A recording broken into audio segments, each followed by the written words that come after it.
Hi there, I'm Chris Clavin with the National Institute of Standards and Technology. I'm here to introduce our panel on research and practice connecting hazard mitigation and adaptation planning at the NCSE 2021 conference. The live panel for our discussion will be on Wednesday, January 6th from noon to 12:30 p.m. Eastern, and we hope you'll join us.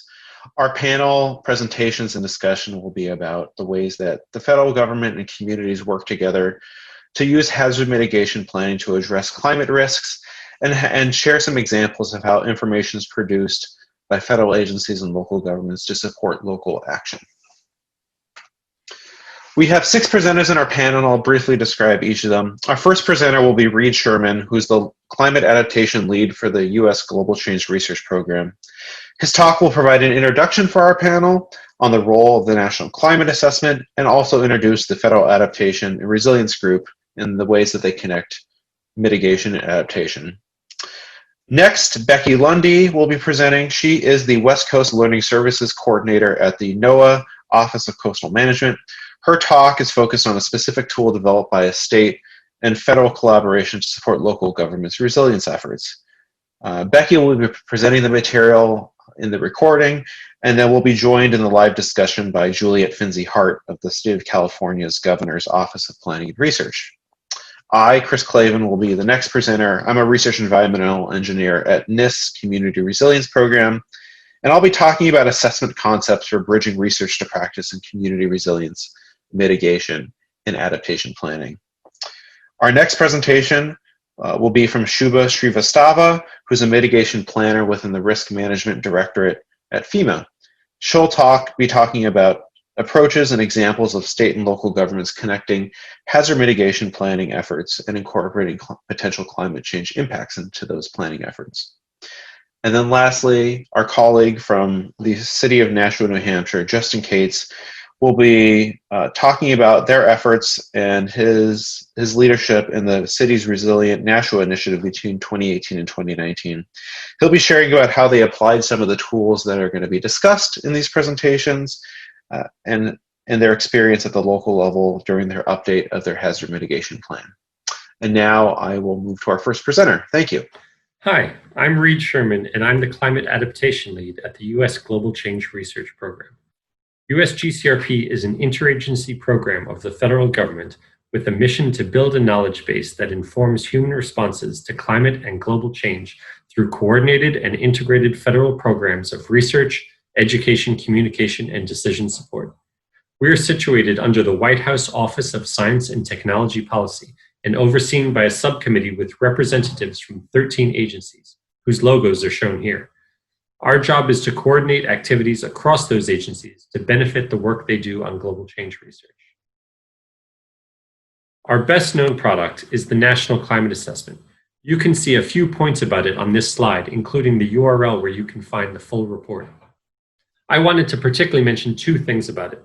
First, it's an important example of moving research toward practice, as it is drawn from a vast body of research with thousands of sources to provide useful information in the final report.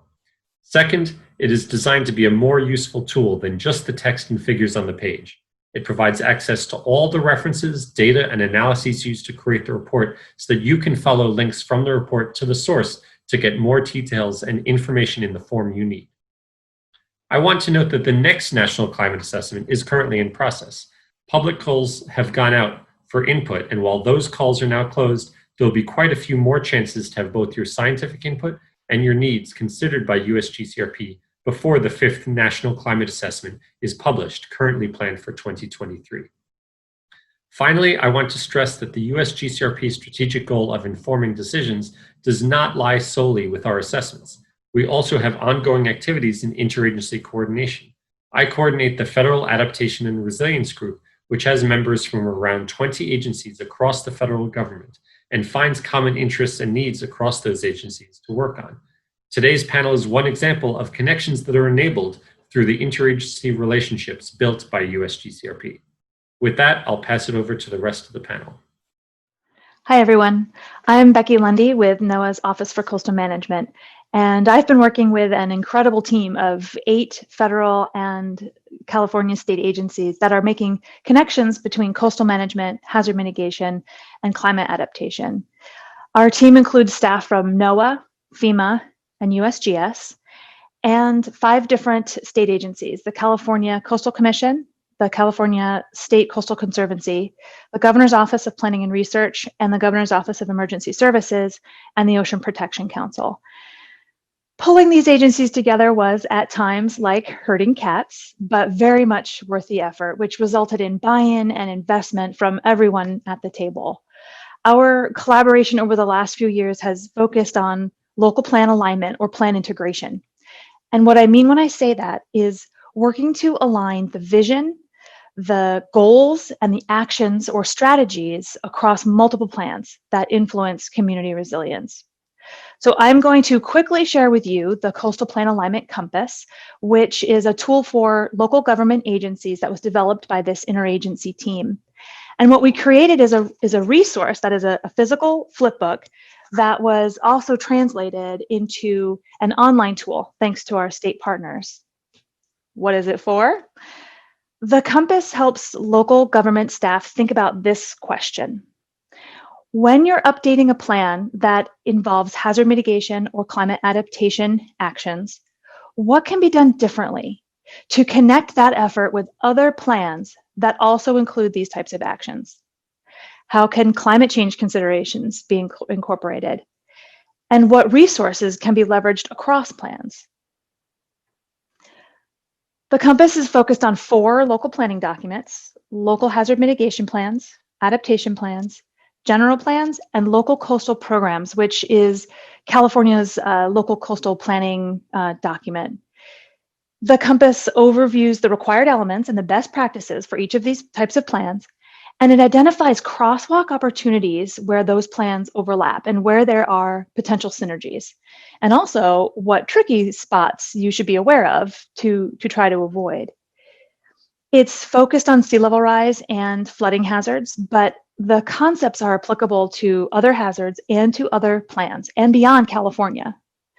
So each of the agencies at the table that co-developed the resource have a role to play in those local plans or planning processes, be it approval or authorization, providing the data and information required, or supporting implementation.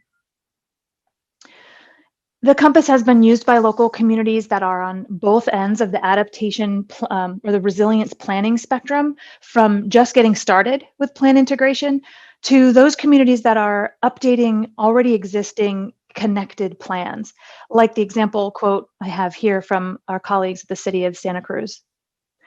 We've heard from our state partners that even the process of creating this document together really helped the various state agencies understand other agencies' efforts and how to best serve their respective constituents as they implement various state requirements and guidance documents for hazard mitigation and climate adaptation. And frankly, we found the exact same thing working from the federal side. In fact, all of this work was born out of the various federal agencies coming together to better understand what our sister agencies do so that we can better connect our target audiences to the various resources available at the federal level.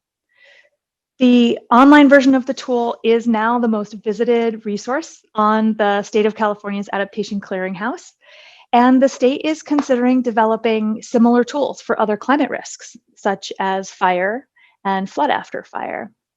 So if you are interested, there are 3 ways to get the tool. You can launch it from the NOAA's Digital Coast. You can find it by going to resilientca.org, resilientcalifornia.org, and then navigate to the plan alignment page. Or you can contact any of the partners that are a part of our interagency team. I have my email and Juliet Finzi-Hart's email here on the slide. Please do reach out if you would like us to send you a hard copy. We have hard copies that we are very happy to ship out to you. Juliet will be joining you for the live discussion, and we really hope to hear your questions both about the agency partnership and the plan alignment resource. Thank you very much. Hi, everyone. I'm Chris Clavin with the National Institute of Standard and Technology's Community Resilience Program, or NIST Community Resilience Program. At NIST within our program, I spend a good amount of time thinking about how to connect the information that scientific and technical organizations like ours are producing and the implications and context of its use by community and users. So today I'm going to speak a little bit about how I think about this in the context of mitigation, adaptation, and resilience planning.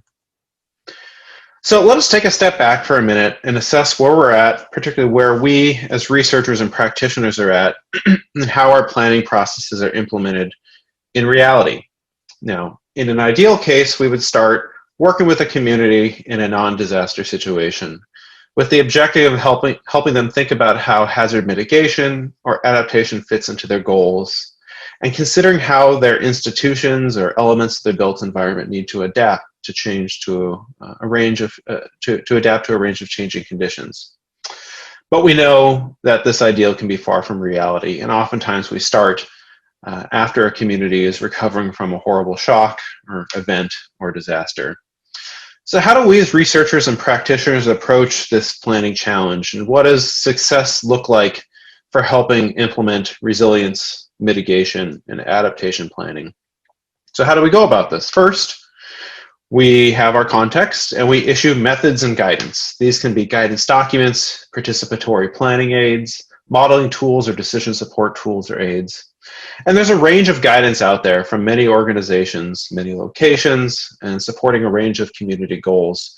But as we as researchers and practitioners produce this information, we have to keep in mind that with each of our tools and technical products, there's a potential community user who has to take the time to find the tool and then integrate it into their existing planning processes.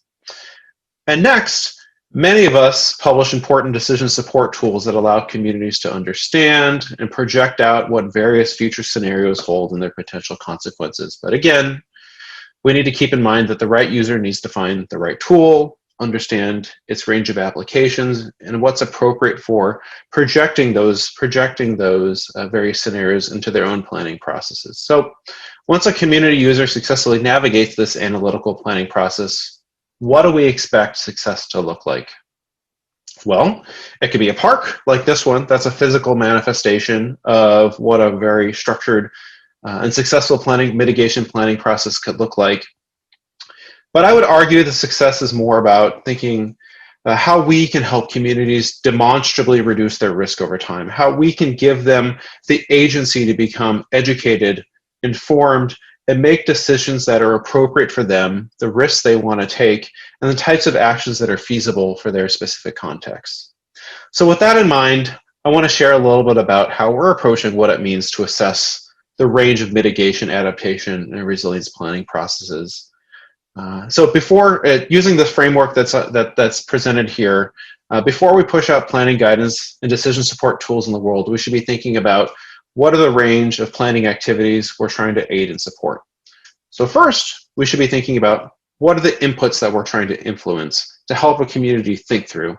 What is implementation of our guidance? How does it influence the scope of planning? What constitutes a satisfactory fact base to support a community's planning goals? Second, we should be thinking about a common element across many planning processes, and that's the role and structure of participatory planning. Here we want to be able to specify and articulate the roles of the public, that includes and vulnerable populations, in describing how they are involved in the planning process and implementing actions. And next, there's a series of analytical processes, and I would argue this is where researchers and practitioners have spent much time and effort to date, and how we want to help communities describe the potential actions they can take. And then lastly, we want to continue to describe and assess outcomes. And this includes implementation of selected mitigation and adaptation actions. And importantly, the longer term evaluation of those actions, because at the end of the day, we want to be able to describe when we observe outcomes, can we attribute it to specific elements of the planning process? And if there's one takeaway message I can leave, it's at the end of the day, we can't stop our efforts at publishing a tool or a guide or an aid. We have to think about how a community will use it and how we can most effectively help them. So thank you. My contact information is on here, and a recent community resilience planning guidance is available on there as well too. Thank you. I work at FEMA headquarters in the National Mitigation Planning Program. This session is about making the journey from research to practice and public policy is an important bridge that can take us there. Through the policy and practice of mitigation planning, states, tribes, and local jurisdictions can assess how natural hazards are exacerbated by the changing climate and implement actions that have mitigation and adaptation co-benefits. So if you're wondering where are these hazard mitigation plans, 84% of the country's population is covered by a mitigation plan. The light blue on the map are all the local jurisdictions covered by a FEMA-approved plan. The point is that the reach of this program is wide. The planning process is established and repeated every 5 years. Updated plans are formally adopted by the state, tribal, and local governments and approved by FEMA. And they are an eligibility requirement for hazard mitigation assistance and mitigation project funding under public assistance. Every 5-year update is an opportunity to expand and advance the work done so far. I will repeat here that public policy is an important bridge between research and practice. There are 3 sets of policy requirements for our stakeholders, or types of plans, state, local, and tribal. The requirements are very similar, and they all require that the plan describe the probability of future hazards and what changes in development had occurred. As part of the analysis done for the risk assessment portion of the plan, those are 2 of several requirements as stated in 44 CFR Part 201 in guidance. So in our policy and guidance, we often stress the mitigation planning process instead of the plan document.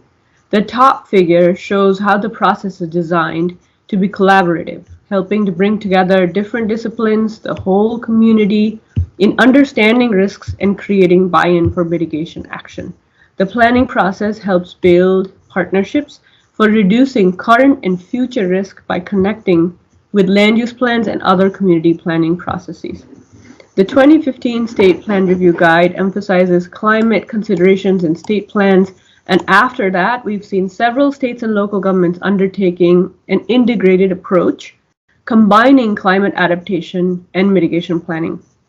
I have some examples later that you could refer to, but a common approach is to integrate mitigation and adaptation efforts around sectors shown in the bottom figure.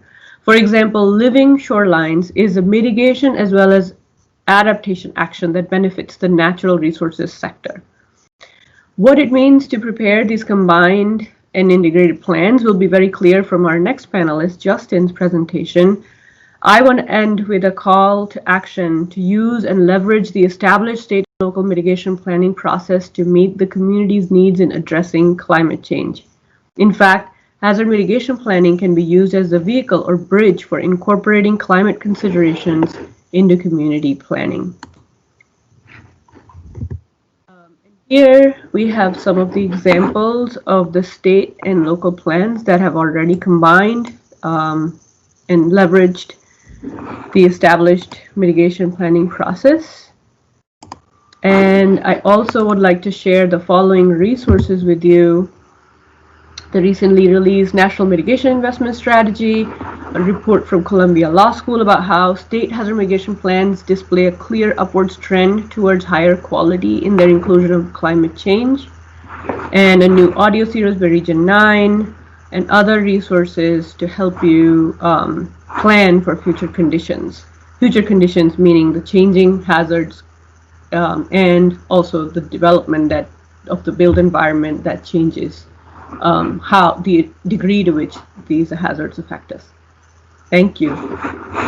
So in this portion of the presentation, I'm going to talk a little bit about how we applied the tools and resources that were discussed earlier in this presentation into the work we did for the Resilient Nashua Initiative, which was a hazard mitigation plan update, in addition to including adaptation as part of this long-range planning effort.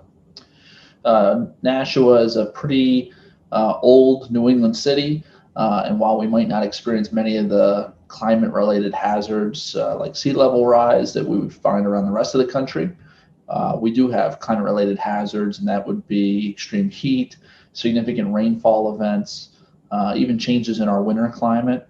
And this is something that concerned our mayor and our administration to the extent that they wanted to look longer range than the typical 5-year planning horizon that we would find in a hazard mitigation plan. And just to kind of give you an example here, we have a substantial amount of critical infrastructure that is located within the city. Our wastewater plant's a great example.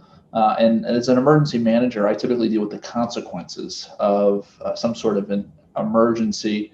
And in most cases, we're not thinking about how we can really change and adapt to this new world that we're living in. And this Resilient Nashua initiative enabled us to look at how we might put forth climate adaptation measures towards some of these critical infrastructure components within our city.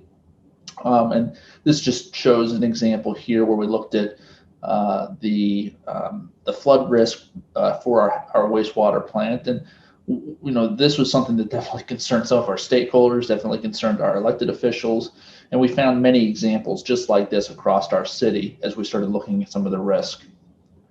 And to look at the long-term climate risk, we used a number of tools ranging from the Climate Explorer, which was a great way to take some of the resources that were put together by our folks that are climate experts, and look at how we're going to see changes in temperature, changes in rainfall, changes in drought in our area. And this was simple, easy to understand information for our decision makers, as well as our Resilient Nashua Initiative stakeholders who had led this process over a 2-year period. We also had downscaled data that was from the University of New Hampshire. Dr. Cameron Wake put this report together, which gave us some very close up information for the city of Nashua and gave us a better indication of what types of impacts we would see within our area. We followed a process that the National Institute of Standards and Technology put together called their Community Resilience Planning Guide. And this 6-step process was a way for us to not only update our hazard mitigation plan, but to incorporate a number of other components looking at performance goals of our buildings and infrastructure, really determining what things we wanted restored quickly after a disaster, and then also how we would plan for the long term versus just the typical 5-year period that we would see during a hazard mitigation plan update. And you can see on the edges of this slide, we partnered with a number of organizations ranging from Texas A&M University and their Plan Integration for Resilience scorecard to the National League of Cities and their resilience work. We found a number of partners who were looking to assist our city in putting together its first resilience strategy. So I highly recommend not only the NIST Community Resilience Planning Guide, but many of the other support tools that you can find out about on our website that we leveraged over this process. Now, after we went through and conducted the risk assessment, we identified the threats and hazards to our community, particularly those climate risks that we were concerned about. We had the opportunity to then determine mitigation and resilience strategy for our city. And rather than just looking at the typical replacing culverts and things like that, we started looking at green infrastructure and things that would help us to mitigate climate change. And there's a number of great resources that are out there. FEMA's got some great resources on mitigation ideas, the resilience dialogues process to leverage subject matter experts. All those are great ways to capture information so that you know what types of things that you can put forth in not only your 5-year plan, but also your long-range planning for your city. So thanks for learning a little bit about the Resilient Nashua process.